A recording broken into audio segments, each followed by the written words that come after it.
Hello, this is Professor Halsey. I want to welcome you to week 2 of CEIS 150 and remind you that here is where we join our live lessons. And mine is Monday night at 6:30 p.m. Eastern Standard Time. So I hope to see you there. We're moving into Module 2. You can use these little arrows to collapse the Module 1 once you're done with it. This week we have one discussion topic for 15 points total. It'll require 3 posts throughout the week, beginning no later than Wednesday.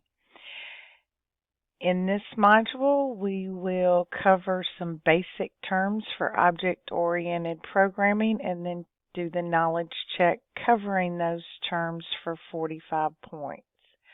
Most of our work is here in the active reading for 70 points.